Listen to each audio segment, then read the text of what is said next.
So we are up to Parashat Noach. And Noach is actually very interesting how I never thought of it this way, since the beginning of Corona. But when was the first quarantine of the world?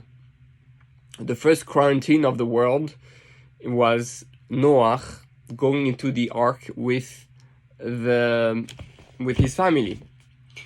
And interesting, the word quarantine comes from quarante, which means 40, and 40 is the 40 days and 40 nights that it was raining on the earth. So they were quarantined more than that, but it was originally a 40 days, 40 night quarantine for the entire world, so to speak.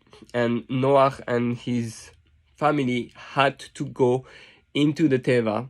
He had to take into that boat, that type of huge floating house with all the animals and his family. And in a way, that's a little bit what happened. With Corona, we all had to go in our home with our family. Some were separate actually from their family, but whoever was together, the basic idea is that we were all had to go inside and somewhere with their pets, some not. But the idea is that there was a need to disconnect from the world. Why did the flood happen? The flood happened for many reasons. The main reasons given is because there was sexual immorality. It was because there was a lot of theft. People are stealing from each other. There's no honesty. Those was the main ones. But it said also that because life was so good, right? Because they lived a life that was easy and not difficult, thanks to Noah, who had given the people the ability to work the land.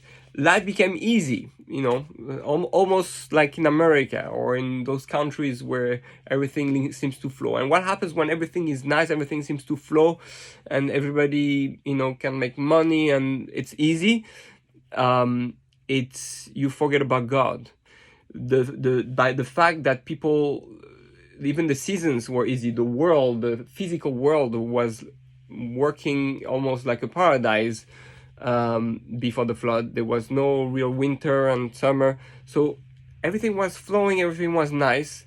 And as we know from the Torah itself, later in Dvarim, right, it says that people who feel successful, who don't have so much struggle, who don't have a hard life, a difficult life, usually don't feel the need to ask for help from Hashem. And let's remember what we say in Bereshit, the whole idea is to understand that Hashem is our Ezer, He's our mate, our soulmate, and soulmate needs each other. And therefore, if I can be in the home with my spouse and everything is flowing, we're not working really on getting closer to each other, working on our marriage, right, and going deeper, more passionate. So this is a little bit what's happening. In the world today, the truth, right? And so it's a little bit of everything. Also, the Midrash says that there was a little bit of murder, and there was, which we know there is today, idolatry. So those are the main ones. And whatever it is, we don't know exactly why Corona happens. But it's clearly a process that pushes us to go back inside. What was the Teva? What was the Ark? The Ark was a place of safety where actually they were very busy in the Ark. It says that they didn't have one night to sleep. Noach and his entire family, to be able to survive, they had to be extremely busy with feeding all the animals and giving them whatever type of food they needed and whatever they needed. And in a bit, we saw that happening a bit with Corona, where everybody started praying for everyone, and he needs a respirator, and he needs some mask, and he needs some gloves and food. And we saw, in a way, the world working a bit like in the Teva of Noach, where we started focusing on each other, which was the goal. The goal was to go back to survival mode in order to understand what is life. Do you want to live in this world where you have to be connected? You have to know what other people need. You have to create connections, relationships, and care for the world. Hashem's whole thing was you have to care for the world. That's why we went to speak on Yom Kippur with Yonah, who didn't care about what was happening to Nineveh, and Hashem saying, I create this creation. You don't care about that creation that I created? Now Noach learned to care for it. He didn't care perhaps enough, because we know he didn't daven, he didn't pray enough to save the whole generation. He didn't argue with Hashem, just like Abraham did, like Moshe Rabbeinu did. And that's why he was not fit yet to be to have to take upon the Jewish mission. With the Jewish mission is really to learn to care for everyone and for the world. Jews have to work a lot on that. They have to start with themselves and then expand. This still needs to be seen. As Jews, we have to learn to care for the entire world. That's the mission of the Jews.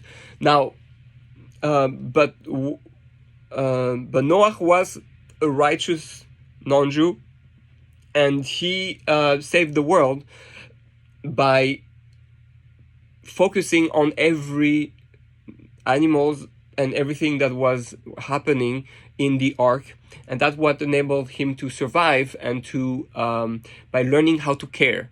So in a way, I feel that what we're experiencing today, the quarantine that we're experiencing today, is, can you focus on your family? Can you focus on the people in the world who need you? There are people sick. Do you pray for them? Do you think about them? Do you give them what they need?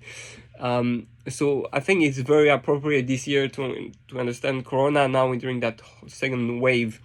We have to expand our consciousness. We are about to enter into a new world. Post-Corona has to be a new world. We have to be in a new world where we have to be more conscious of God. We have to be more conscious of the synchronicity of the fact that there's a web there, right? The Tower of Babel, actually, that's what we're doing. Once they came out of the Teva, they create the Tower of Babel to connect every individual again to be safe from the flood. But they did it in the wrong way. They did it in a way that they don't need God. That we're not going to be affected anymore. We know with Kochi Otsemiadi that it's with our own strength we'll be able to save ourselves from the next big corona pandemic or from the next flood.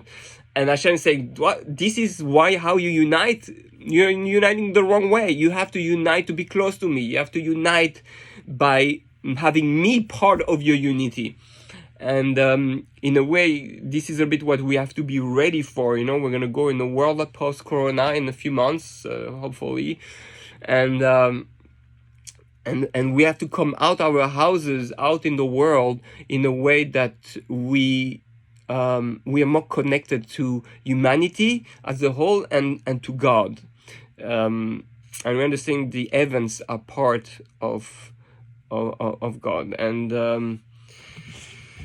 God willing, if we do that properly, we will be able to, have the final redemption. Noach was, when he came out, he planted the branch, we would say it was from the Esachim. He was trying to fix the sin of Adam HaRishon, the first sin that he ate from the tree. He tried to do it, but it was a different world. The world has changed, and he took the same amount that he thought will happen before, but the world had become more physical, more dark. So we have to understand in a way, when we go back into the world after post-corona, the world will have changed.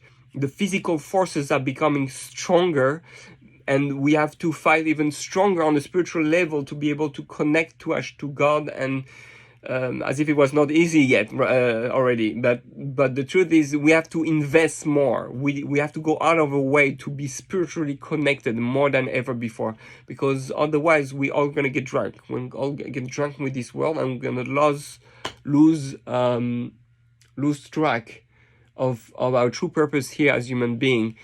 So let us make sure that when all of this is over, we don't make the same mistake as Noach, and we make sure that we prepare ourselves spiritually to go to the next level of consciousness. We start meditating more, we start learning more about the spiritual world, the soul, about the love, the unity that exists between people. How do we become more united?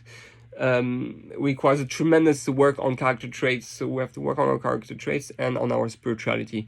And God willing, if we do that, then we'll be successful in fixing the sin of Adam HaRishon. B'ezrat Hashem, soon by us. Baruch Adonai L'olam. Amen ve'amen. Have a Shabbat Shalom.